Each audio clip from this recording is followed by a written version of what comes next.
go! Nice! Nice!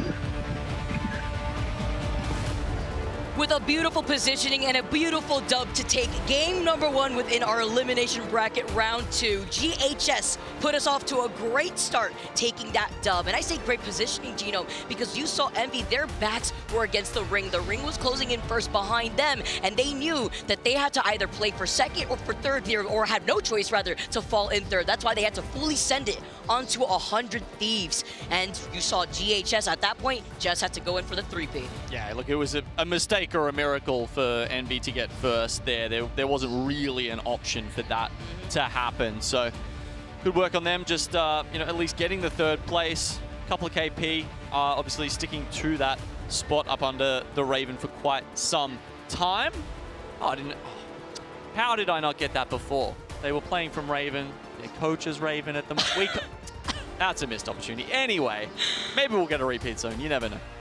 100 Thieves, they picked up 10 KP in that game. And look, I'm going to be honest, I think out of the 20 teams we've got in this particular lobby, Vicky, 100 Thieves, I'd have to say, are some of the scariest players in here at this particular moment, right? I think, Jen and Timmy especially are just in nuts form right now.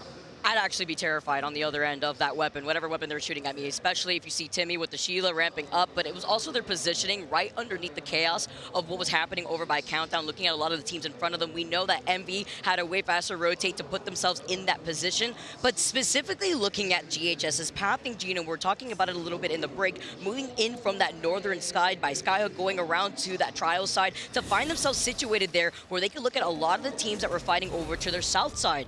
Now we are moving back onto World's Edge for the second game, and we did have a few teams drop double-digit KP to really start off their run. And you got to remember, JHS Professional, this was a 57th draft pick for them, by the way, Epicenter. But that's it. We've seen them on this throughout the tournament. Like, they're very comfortable on this. They've been playing well from this POI. So to get that in 57th that's a bit of a home run for our home team here in Sapporo. Again, 8-game series.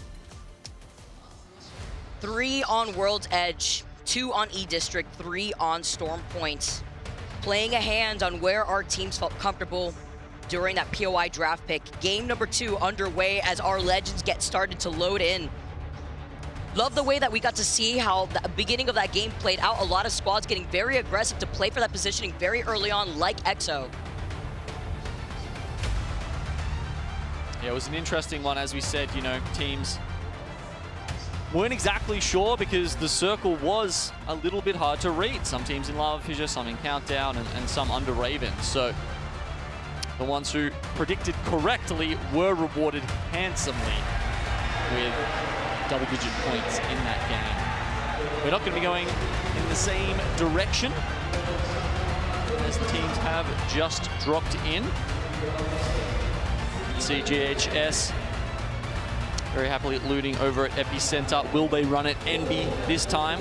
They have been known to do that if the zone is not in their vicinity in the early stages of the game. Teams should be wise to it now, though. They've, picked off some big names in doing that previously. But NB have to be ready for that. It's a possibility. See the pings here from GHS. Split looting over by Epi. Mentioned MV, who will have that ring console, by the way. Over by Climatizer. Seeing where the zone is going to be pulling, though. Bit of a different look, completely different look, actually. Going all the way down south. On top of Fnatic. By Launchpad, where they will have a ring console themselves. So this is going to be interesting to see how teams like Team Falcons, who already do have that Southern POI, work this into their favor. Yeah, they've also got access to 2 survey beacons, you've got to remember, Vicky. So because no one is landing Dome right now, that means Falcons could, just quickly pop the one in stacks for some Evo, grab that Evo Harvester down near their ring console. And then, of course, they've got one member who loots Dome. If no one's there, you essentially split loot, 2 in stacks, 1 in Dome. But depending on how they read the circle and if they want to get in there really quickly, you can see an evac coming out now in stacks.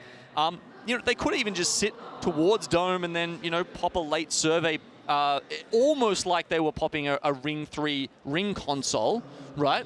And then just fly straight into position. Looks like they just want to get ahead of the curve here, too. Just trying to be able to play on the outskirts of Dome. A lot of these squads already showing face, Zero Tenacity, moving away from Geyser through that southern choke. See if they can try to take advantage over by Big Mod. Okay, so GHS Professional go the other way. Instead of running at Climatizer here, they'll run into LG near the train station. Certainly the teams up the north side of the map with a far south pull can take their time, don't need to be too worried about whether they're getting a position or not, because frankly, they're not. Getting peppered though, one tappy. Getting back away, nice time on the Dome, put down by Rufa. As they back away after trying to see if they could try to take this fight against LG though. It's isolated for now because Envy are not on their tail, but they're still lingering by Climatizer. They could still show presence here.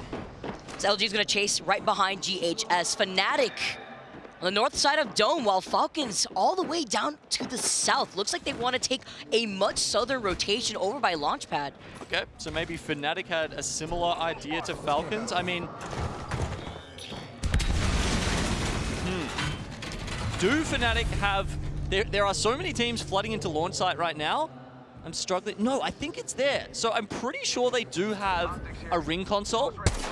So this is actually a wild read for Fnatic if they left launch site with a ring console and said, we want to play from Dome. Yeah, the fact that they may have seen that, they could play around the edge. They're also one of the teams running the Mirage I got to see as they found themselves in that northern part of Dome. So many squads already here by launch site. Falcons are slowly now moving up from that south side. Green Stego are also over to the west side. So many teams are going to find themselves in that congestion point to the south of Lava Siphon. You can see FaZe, Noctum, Dragon, C9, while teams like LG, who we saw earlier trying to take that engagement versus GHS, are actually seeing that they can have the opportunity to move down, just prioritize maybe their rotate instead. GHS, when they had rotated away from their line of sight, were able to get the ring console over by Monument. Yeah, plenty of survey beacons on the way, but now that I look at it, yeah, look, no Valk for them, no Mirage. Essentially the only two characters I think we're seeing this meta that can pop a survey beacon, so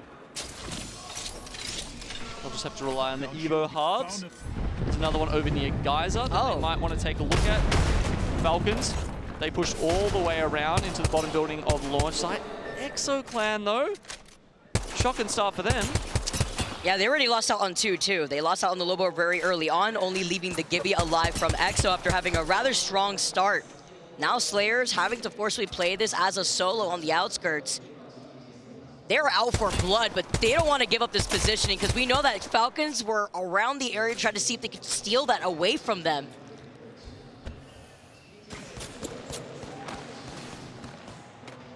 Dire scenes from Slayer, hopping from bubble to tiny pieces of cover on the edge of the map here. One wrong move, and he'll slip and fall. Lose it all, maybe. Falcons were the squads that were trying to actually pressure out Slayers, living on the edge. Not with glory, though. So now he's going to just run away, book for it, because he knows that Falcons are not looking at him anymore because they have to actually split their attention on other teams that may be trying to take this building. It's Disguised that infiltrate the space. Zero's arm shield gets deleted. What an angle from player K. Get a free Loba Black Market as well. And you can see Zero obviously wanted that kill. His attention certainly wasn't facing forward. So now my question is, Hal and Waltzy, what were you guys looking at? How have you allowed Disguised to take up this position in your building? It's because they were so fixated on that solo. It really should have only taken one. And if they lose their spot here, that is a calamitous outcome for the largely Australian team. Now forced to share that building here, try to see if they can have an opening in engaging on this fight. Other teams hearing this fighting happening over to the north side. Waltzy lets the Sheila unleash, trying to take a different angle here. Such a slow, cathartic fight between Disguise and Falcons.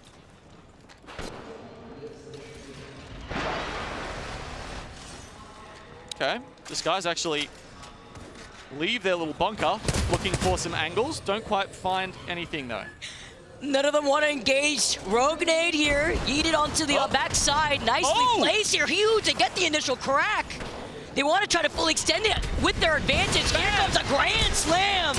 Bama wham, but how? Get stuck trying to climb. They lose out on one. Disguise have the advantage, but Disguise are so incredibly low. They get the crack next, and Falcons lose out on the fight. What a crucial dub that was necessary for Falcons, and Disguised instead come out. Impatient there for Falcons. The slam was fantastic, but instead of trying to play around their newly energized wall, you see them trying to mantle the little bit of fence there, and every time they climbed it, they were taking a full shotgun shot with no reply. And it was Hal who tried to get into an opening position originally. Got stuck slightly by trying to climb over that lip, and he was the first one getting knocked there.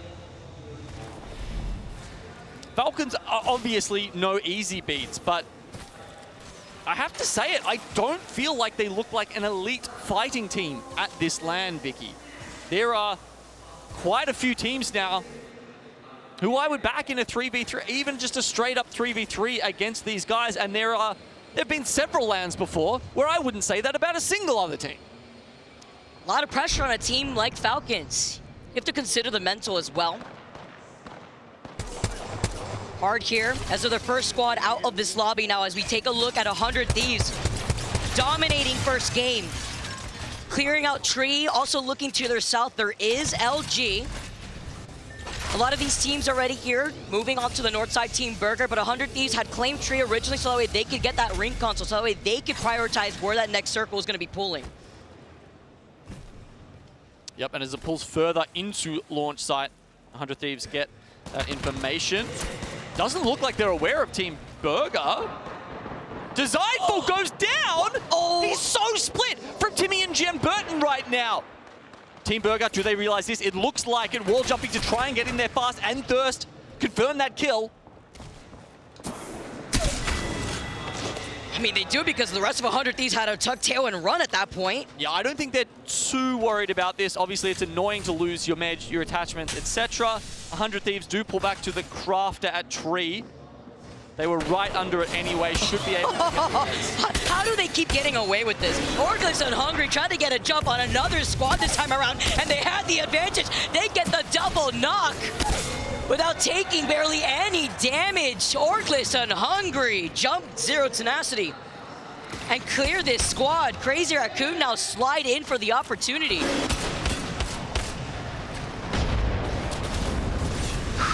Putting in the catwall, utilizing everything that they can. Crazy Raccoon still on full blues though. Puts him at a slight disadvantage, with Sangjun tries to allow his team to have the space necessary. Oh, huge nade. Dancing around each other. But it looks like Crazy Raccoon, I think, will win this one. Great Eva shots from Sangjun. And if we're talking about fighting prowess, he is one of the... Oh no! It's too little too late, unfortunately. And GHS Professional are in there without skipping a beat. The APAC North on APAC North crime out here. GHS move up for the 3P, and they take out Crazy Raccoon. They claim that building, and the fighting has not stopped. This time over by Lava Siphon, over by that southern building. It's C9, VP, Team Burger flying in to get involved here to go for the 3P. C9, Naughty tries to put up that catwall, sliding down to try to get out of the line and sight of the squad, but he also gets a door slightly shut on top of him before he gets into any safety. Yeah, they don't get the knock. C9 are okay for now. Zone shifts, by the way. Once we get a moment, a lull in the action, we are seeing... look, we had the interview with Pricey from Team Burger yesterday, and he said, quote, the zones aren't working on World's Edge. What you can read into that is we're getting some crazy pulls, right? And we're about to see yet another one here on World's Edge, as all the typical spots the teams prioritize, play for, and win from in launch site are going to be out of commission. Something that won't be said, though, about Fnatic, who are the team running that Mirage, a team that could get that survey beacon, that could also get the ring console if they want to move all the way to the north side, where we know that Stax has that ring console, so they'll have that information since they had cleared over by that southeastern side. The only squad that's by Dome, but VK Gaming on the prowl in the vicinity while we keep looking at the fight happening over by Lava Siphon, fully engaging VP, dancing around the shield. They get the knock here, but they lose out on Loose Slayer. Incredibly low, one shot here, while Team Burger get involved. Envy are looking to go in for the third party. Zach did not have confidence in that fight. You could see him backing out before it was even halfway over. Cloud9 get that respawn. Guess one of them did go down in the end. Envy in fourth place are going to have a big counter slam here, and that is probably all she wrote for Team Burger. Oh my goodness. They're getting torn apart, and then you see the Kraber in the distance. Also taking chunks out of Team Burger. That's C9 on the other side. 2 Newcastle walls on both sides. And then the fourth party getting here while 100 Thieves are looking to wrap around C9. Oh no, Envy coming in too? Everybody wants to get an invitation to the party here. Maybe got lost in the mail. Yanya not trying to overextend. They see the ping. They see the bombardment. This is the opportunity to close in that space. Because again, 100 Thieves were right behind C9. So this is another third-party opportunity for Envy. Yeah. Look, Sim must be playing at this party because we got some real pace coming out with the amount of Gibby ults that were dumped into that fight. But the last one standing, everyone else goes to bed, but it's Envy still up. And we'll have some time to reset too, right? Because FaZe were peppering them. We saw the Kraber shots in the feed, but FaZe are actually in that building south from Lava Siphon, all the way north from launch site. They can't give up that space. Okay, so now we get some vision of where that zone is pulling. Fnatic, I was scratching my head saying what are they doing over at Dome when they land at launch site with a ring console? Gigabrain. You can see it right here. They're going to have a whole side of the zone to themselves. They are that small blue team. If your eyes, maybe struggle reading that, which I wouldn't blame you for. But then they have to move a little bit closer to the building that, remember, Falcons were holding earlier. Now Disguised are in control of it. And LG also on the outside. VKG have also just made a play for underneath the eastern side of that building. And that'll be right in the zone. When we saw Disguise take this building from Team Falcons, though, they also have to look to their south to look at LG, looking to see if they can get some space. Envy with the Hail Mary fly-in. Where can they land? They come in from the heavens, right on top of Fnatic, or right below them. See if they can get some space safely while GHS lose out on Tappy. Taida's also going to be able to get away for now. So many squads looking at them, though, because Complexity are over to their left. Fnatic are so busy, though, with this fight with Envy and with an Evil Shield disadvantage. Oh, it's tough for them. Obviously, being so isolated at Dome, they haven't had much of an advantage to get their armors up. Now is their chance to do so. They could wipe Envy. They're probably going to be up to purples across the team. But Fnatic are shaking hands with GHS because both of these squads are looking at Envy. Both of them are the bread to the sandwich, keeping Envy at bay from right below Fnatic. Both of these teams still eventually have to move into that next zone, seeing where that's going to be pulling. Yeah, GHS only a duo though, so depending on how Envy wants to play this, they would have to negative rotate essentially to go for that two-man, but it's going to be a hard ask to get into this zone anyway. A lot of lava that people are going to have to cross as they make their way towards Disguise, towards Player K. And if that Loba Black Market is still up, is that how we got the Kraber? Who knows? Could be here. Rudis gets knocked him. Completely wrapped on Dragons. They get eliminated. 9 squads left in this lobby. 4 teams are going to be coming out from that south side of launch site. Frankly, with what Noctum have showed us throughout this tournament, I would be disappointed to not see them here tomorrow in the finals. I think they have what it takes to get there, and I think they've got something to show us tomorrow. Let's see. Keeping themselves the crazy topic here. Disguised. Kraber in hand, still looking for an opportunity. You see teams desperately trying to go in for the rotate. Noctum get eliminated here. Fnatic have been able to find a sliver of the edge of that next zone still safely. KP being thieved from right under his reticle. It's a knock onto Monsoon, but behind the rock, I'm pretty sure he's going to get dragged. You can see the AD from the Newcastle there as he gets him back up. And you see the circle also closing in behind Complexity's back. So much pressure. Nowhere to run really for Complexity while Disguise are still looking down at them with the Kraber. Complexity now get fought on by GHS. GHS clean up what is left. And now Envy moving for the third party. Well, it's a rematch of our last final zone, but this time Envy are the ones to come out on top. They have the whole side of the zone to themselves now, by the way. Fnatic did eventually make their rotate, and you can see they've just gotten up to purple now on Yuka. But as grenades rain in, Fnatic are going to be taking quite a lot of attention. Some of these teams will have angles from them up the top. Some of them will have them from the other side of the map like Envy. And they'll also know that Fnatic still have blue Evos at this point. The next 25 seconds here as the Spring is going to close in from behind their backs. The Skies are thirsty for KP. Game drop from the high ground here too. Okay. Originally, though, the defensive bombardment was able to knock two from VKG here. They were able to get advantage from this, and Disguise dropping down from the high ground advantage. Lose out on two on the initial fight. Player K, the last one alive. Fnatic get eliminated. VKG are still here though. He's trying to res, but it's in desperation. That did not occur in the way that Disguise thought it would. I mean, sure, they get the wipe onto Fnatic, but VKG pulled the trigger so quickly that Disguise never stood a chance. It's because VKG also used the bombardment first onto Fnatic before even engaging. Now this is the green light for Green Stego. Just fully sent it onto VKG. Isolate fight for now. You see the dome splitting down and they get two knocks. 4 squads left before finishing off what's left of VKG. He tries to get away. They get eliminated. 3 squads left, and it's each of these squads on opposite ends of the angle for this final zone. EXO, Envy, and Green Stego left. Was that a solo with a P20 I just saw? Could be EXO, who's the last one alive for their squad. Only one solo from that team here. Envy now fully engaged, though. On the other full 3-man, Green Stego. And as you mentioned, yeah, there is still that solo from EXO. Let the Sheila sing! Envy have woken up to make a statement. Cleaning up Green Stego, and now EXO have been able to survive in second place.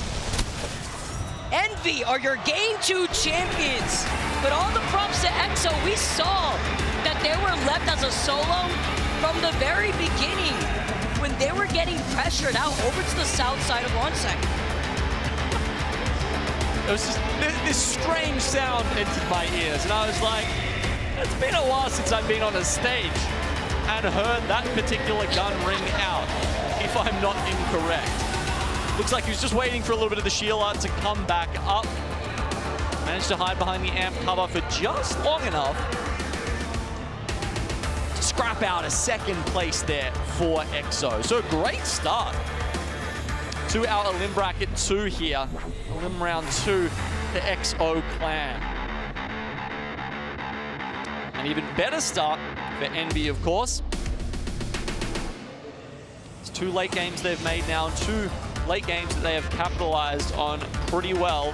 Dropped picking up 5 KP, Yanya with 5, all chipping in on the damage front. 23 points from that particular game go into Envy's back pocket.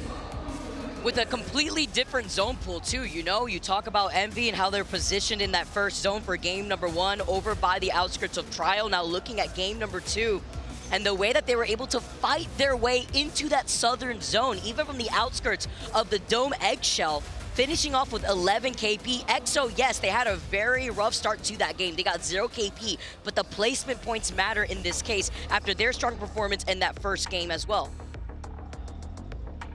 Massive, massive game from Envy.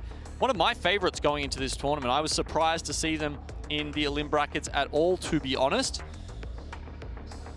Maybe they finally found their stride and shown us what they are truly capable of. Green Stego with a 3rd and 13 points. That puts them, you know, let's say roughly a quarter of the way towards that point total that they need to make it through to tomorrow. 15 points overall for them, as you can see. Now again, this is going to be, you know, a 40-ish cutoff. Last year, Was it Birmingham? Yeah. The last champs we had? Yeah. It feels like forever now. Oh, man, it was a while ago. Yeah, look, Birmingham, we had 3 teams on 40 points, and we actually had to bust the rule book out and go to the tiebreakers to work out who would make it through to the Sunday. FC Destroy were the unlucky ones on 40 points who didn't make it through. And that's why we're thinking it'll be 40-ish points that these teams are aiming for to get through. So someone like NB sitting on 33 right now, that's why they are all smiles. Incredibly, incredible amounts of pressure no longer exist in that particular booth. It's scary when Yanya also just ramps up with confidence. This team very momentum-based, and this is a beautiful start for this squad. I also expect, for there to be a possible tiebreaker. It's very difficult for there not to be when the stakes are so high, and seeing how these squads try to adjust themselves around the different map rotations that we have also coming up too. But we still have another game to go on World's Edge, and it's exciting to see where everybody's currently sitting in the way that they've been able to play these final zones. Love the pop-up that we have. Don't go anywhere. We got some more Apex Legends for game number 3 on the other side of this break.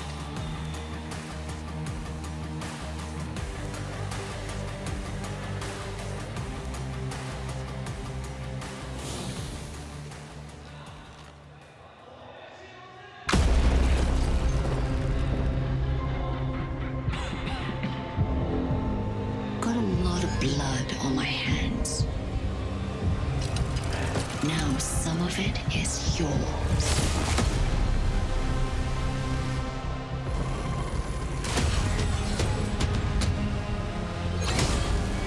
It's time.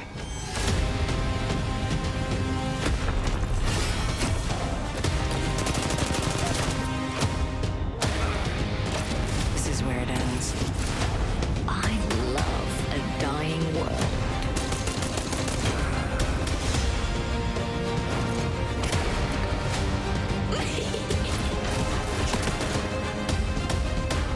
Everyone deserves a chance to rise.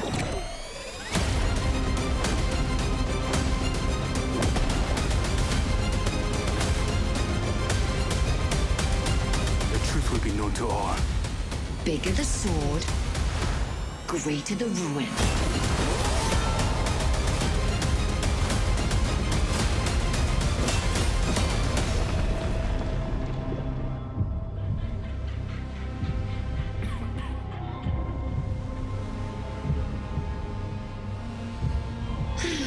Tragedy.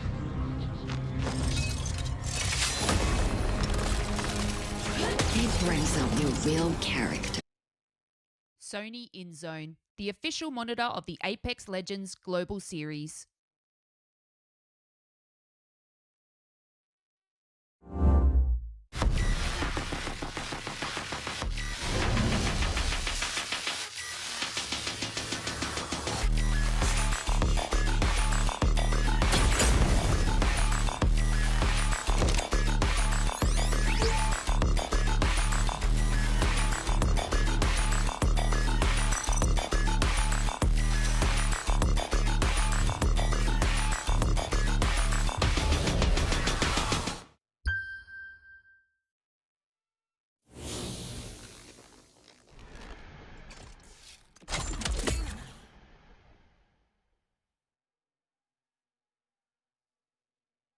I'm on the corner. Just look at them. Look at them. I'm They're stuck behind a fucking wall. I can flame them. I can flame them. One side. I'm selling back. I killed him. Nice. On the left. He's one in. Then it's a solo. He's one. That is solo. I'm swinging right. I'm coming. Let's fucking go. Let's go, baby. Let's fucking go, baby. Fucking easy. Let's fucking go. Easy, baby. Whoa. Let's fucking go, man. We fucking played that perfectly. Bro, that was so good, baby.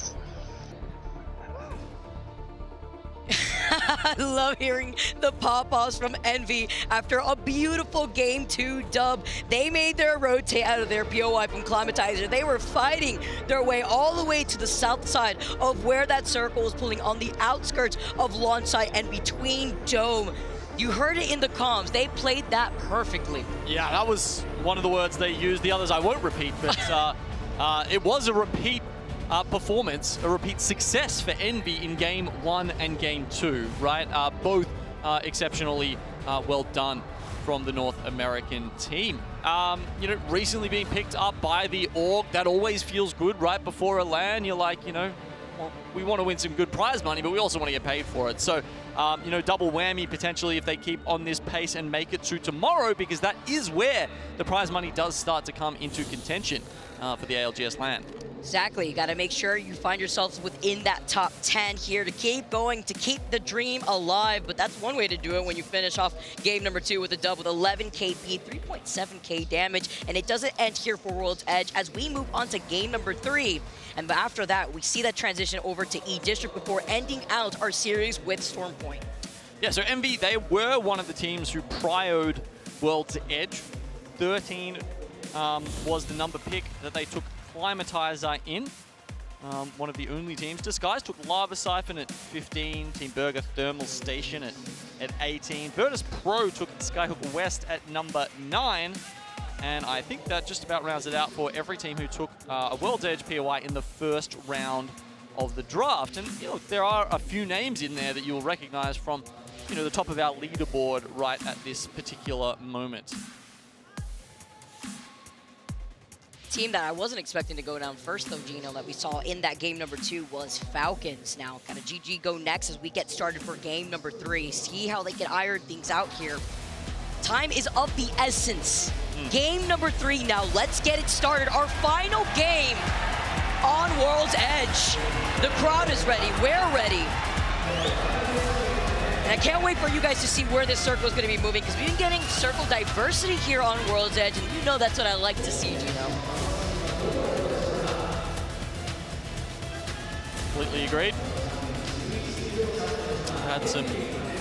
Had some repeat zones in the past. Glad that we're getting less of those here at the end of year 4.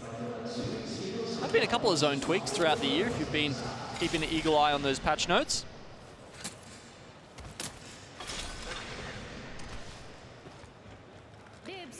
Envy, of course, running down from Climatizer. They get the hot zone here, which is, you know, pretty nice. There's some damn good gold weapons that you can pick up in this iteration of Apex Legends, because most of them, or some of them at least, have the accelerator stock. So, you know, getting a fully kitted out G7 to start with, it's pretty nice. It's like early morning on Christmas. Feeling blessed out here because they also have that ring console over by Climatizer. So they'll have that information on where that zone is pulling right in their backyard, Genome. LG2 right on top of that with their POI being Survey.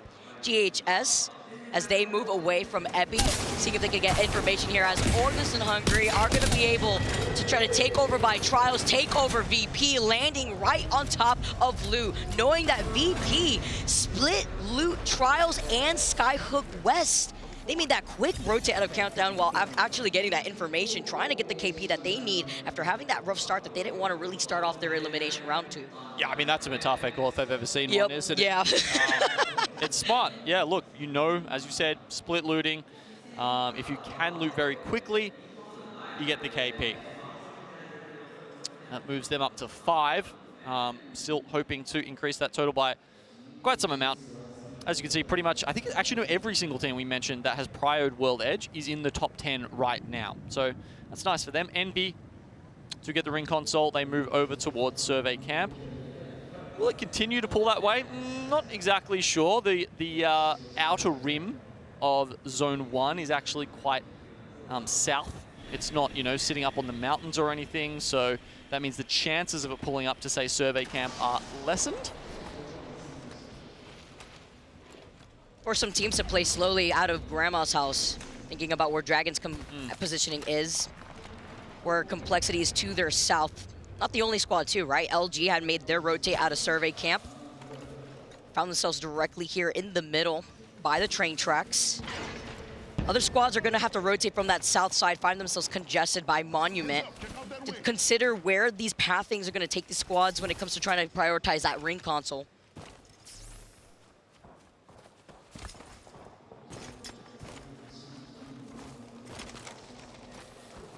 No one really in Complexity's vicinity whatsoever right now. Well, we got Disguise instead, waiting in the corner. FaZe now finally see them. The engagement, JMW with the triple take, gets a crack.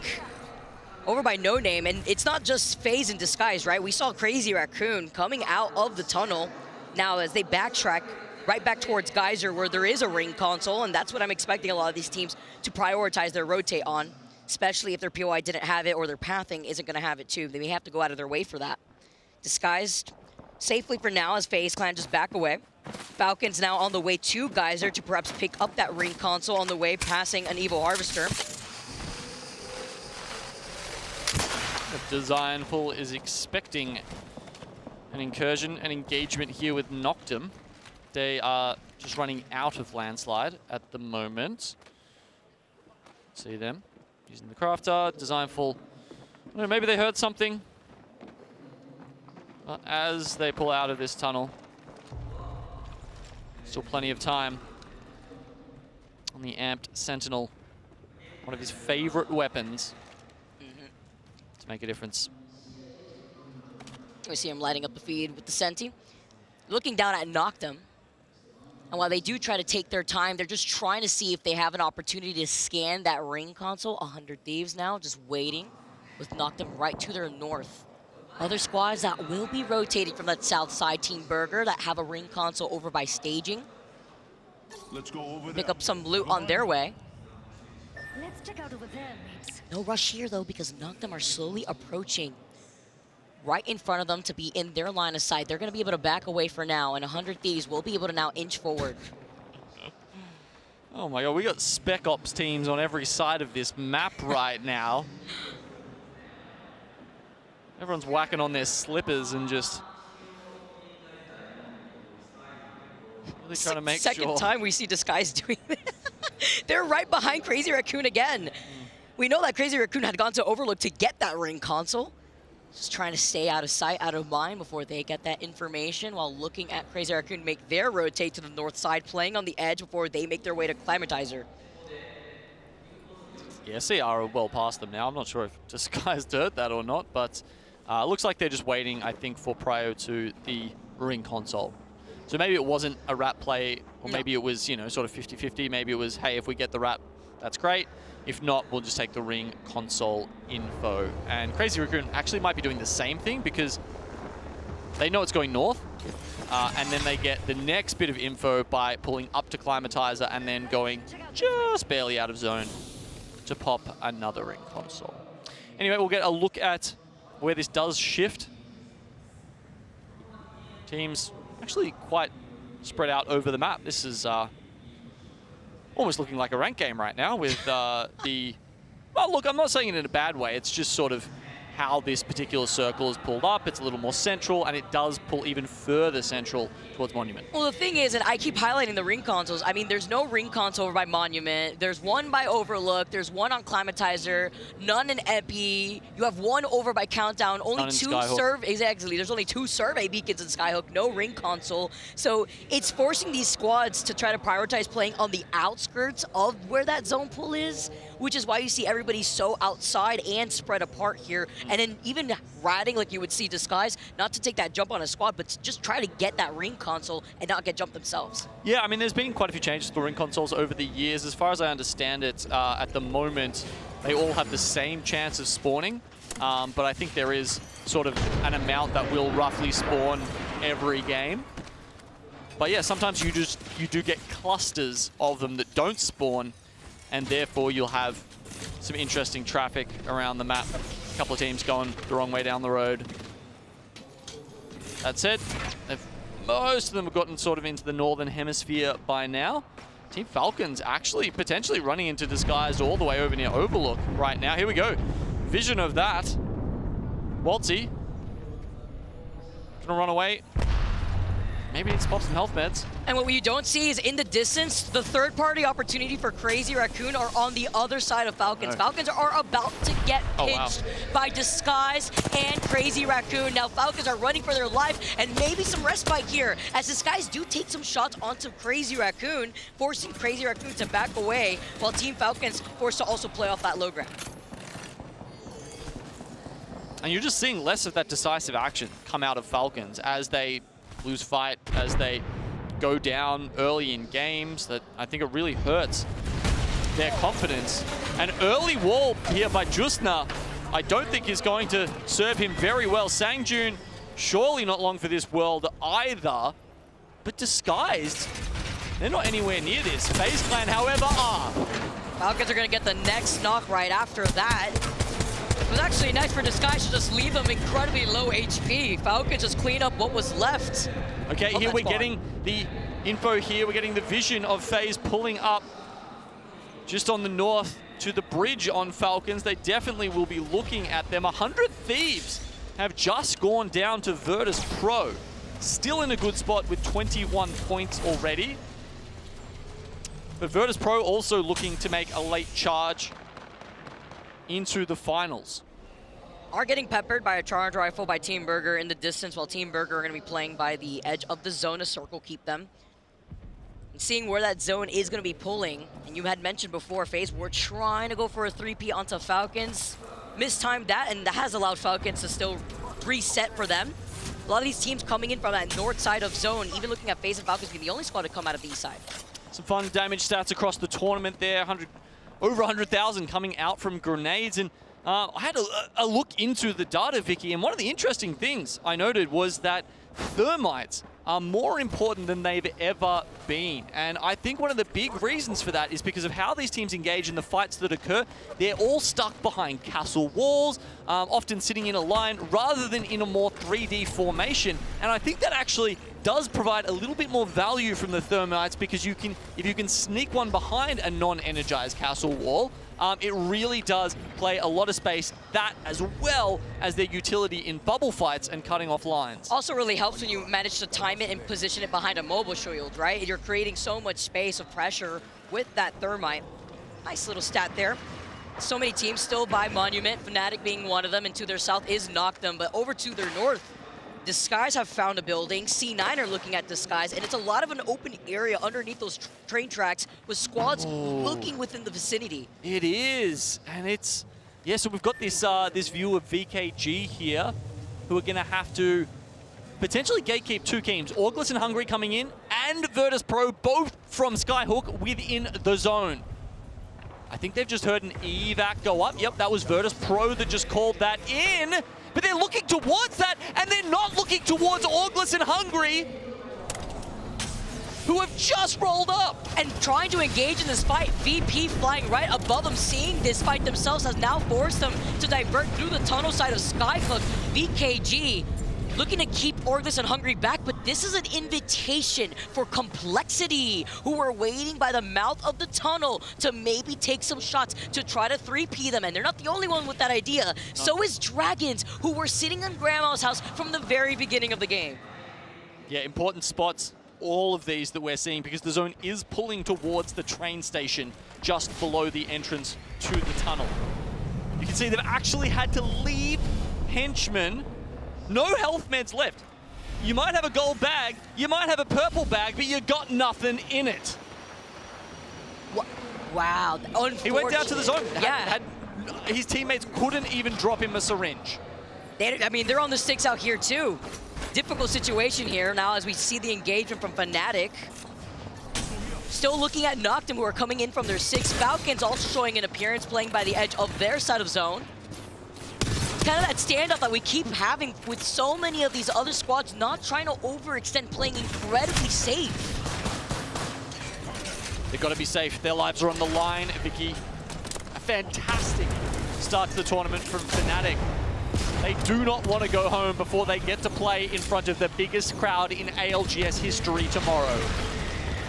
While Noctem are trying to force this engagement with Fnatic, who are safely inside this building, Falcons were still around Monument, looking to see if they could get involved. Look at them crouching, waiting in the distance by the stairwell.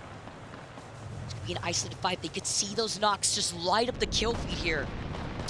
Exactly, yeah, they're probably waiting for those knocks.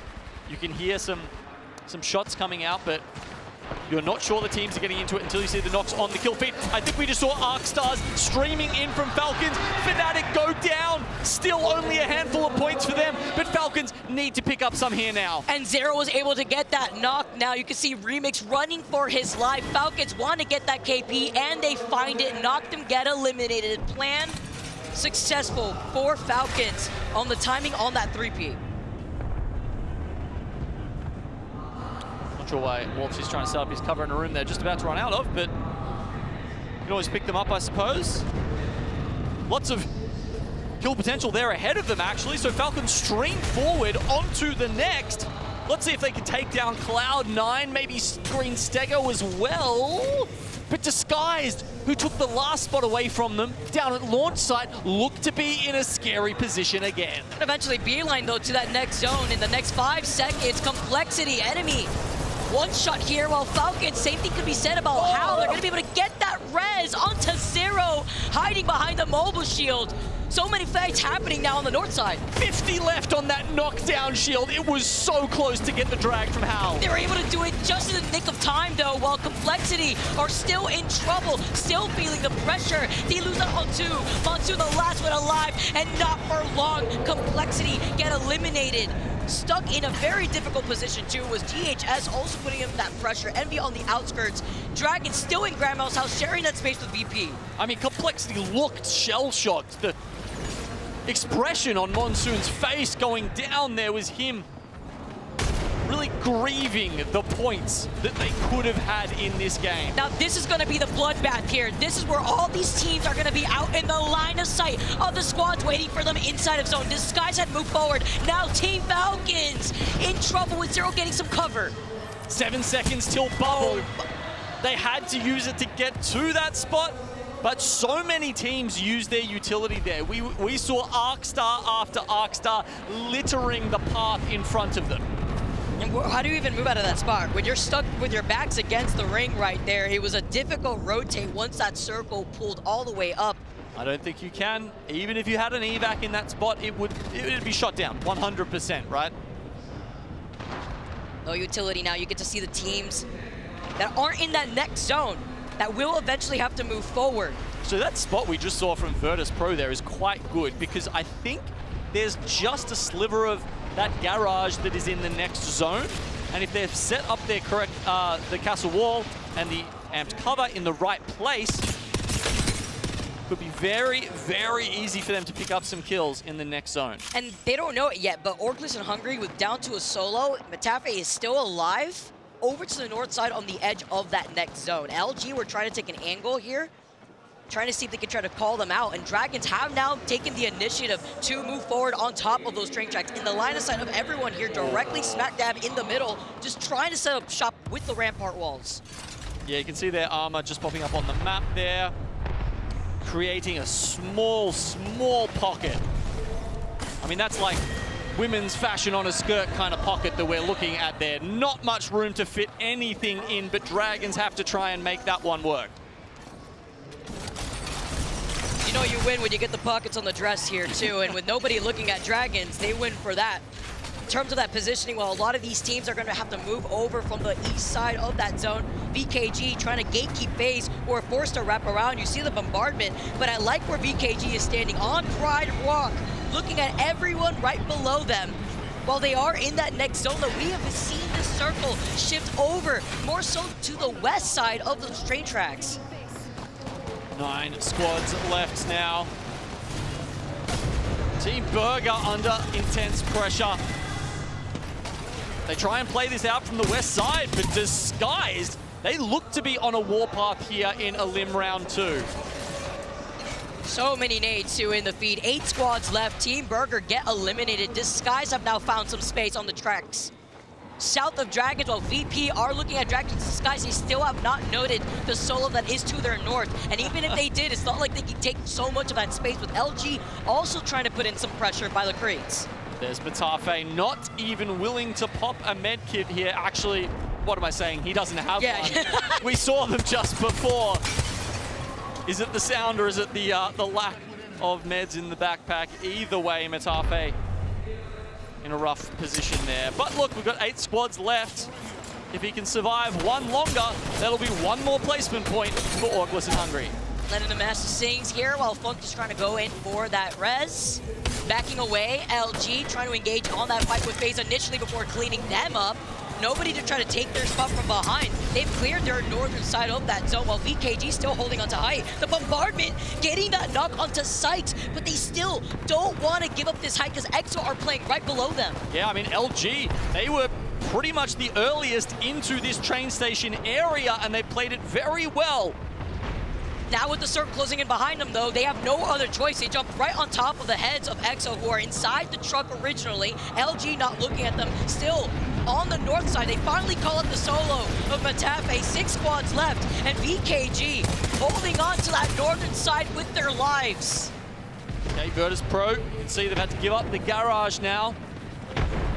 That said, they've still got that whole side of the tracks to themselves. EXO Clan now feuding with VK Gaming as LG take position up in the caravan. VKG don't want to take that fight against EXO too because they know that LG is waiting to see if they can 3P this while Disguise are playing up the low ground. The trade-off on those tracks is VP, Dragons, and Disguised. I don't know how VK Gaming and EXO Clan have not gone down yet. They were so close to each other.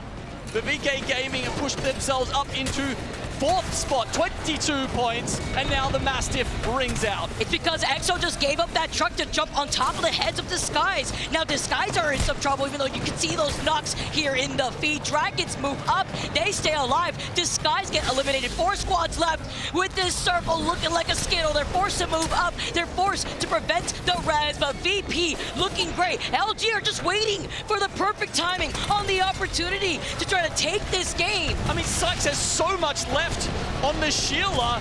When he pulls that out, start getting scared because it's him going up against Virtus Pro. For free, LG walk up and they take game number 3. It's all about the patient play for Luminosity. The pop-off, the breath of relief. One of the better end circles I have seen so far. Sorry, I should say it's one of the better playing from a god spot from an early position in the game that I've seen so far this tournament. A lot of the times we've seen that, the team will close it out, but they'll play it in such a way that they don't end up with that many KP. The fact that LG win this and do it with 9 kills as well to net themselves 21 points in Game 3 is massive for them. You know what helps? When your POI is survey and you see the cluster of teams fighting in the mouth of that tunnel tracks. You see all the teams trying to escape from Skyhook, and you hold a great position while still applying pressure on the teams that wanted to wrap behind VKG. VKG were on that high ground, on top of that rock, that forced space to go into LG's line of sight. Yeah, their position on the rock obviously doing well for them. 11 points is above average and a solid result. 21 though for LG is in fact 21 of their total 22 points right now. It was a rough start for LG, but a big comeback now as they get to essentially the halfway point. Before we get to the halfway point in maps, that's ahead of the curve right now for LG. That's why they sit in 6th spot. With Dragons currently sitting in 10th with 17, you can see the cluster of points. It's still very tight genome for these squads, even with 3 games down. But that was the last game on World's Edge now as we make that transition onto E-District, where some of these teams are still trying to find their comfort zone. Yeah, we were talking about the teams that, prioritized that and picked it first. Team Burger slipping off the pace a little bit there with 12 points. Now we'll have to find somewhere to come back with, considering they were, I think it was 18th seed in the draft going into this one. They've made it tough for themselves, but still potential ahead. You know what was a shocker to me, though? Fnatic in dead last with only 4 points after 3 games. It's rough. The pressure is on. We have 8 games in total for this series. Time is of the essence. I want to hear from you guys here at the desk. It being right now with 3 games down, no more World's Edge. How are you feeling? I'm feeling really good about some of these team chances, specifically Envy looking really comfortable at the top of our leaderboard, but some big names that had some big expectations on them heading into this final series are finding themselves towards the bottom. So let's talk about it a little bit. Like Vicky said, 3 matches down, no more World's Edge. Everybody's comfort map is gone, Eric.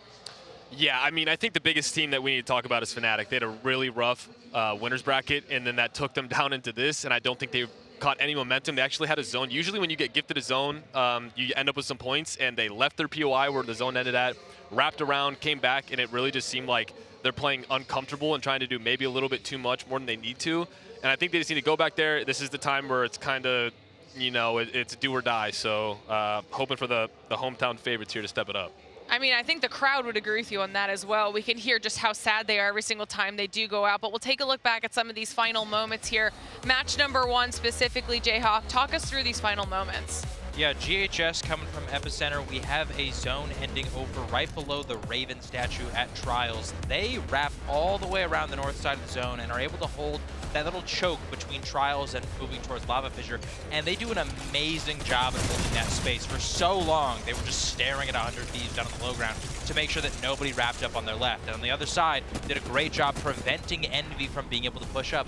All of that rewards them with this end game position where they have the most cover and the high ground.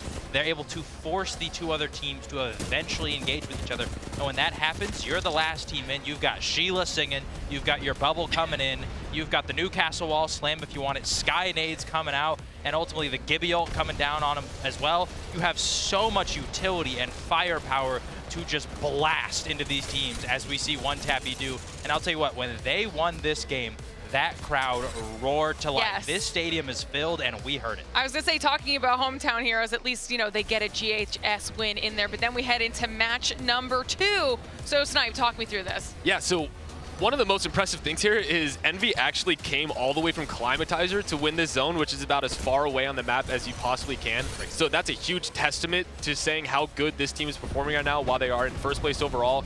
They're actually just doing their best, using the cover, peeking over, letting these other teams commit to each other. And we saw some pretty bad plays out of teams like Disguise who are just slamming areas for no reasons. And this just allowed all the teams that were on height that usually have the advantage, looking down on the teams on bottom, to give Envy the chance to just move around the map, get as many picks as possible, and they were able to get a massive win also because they had to come in from Climatizer, giving them extra KP along the way.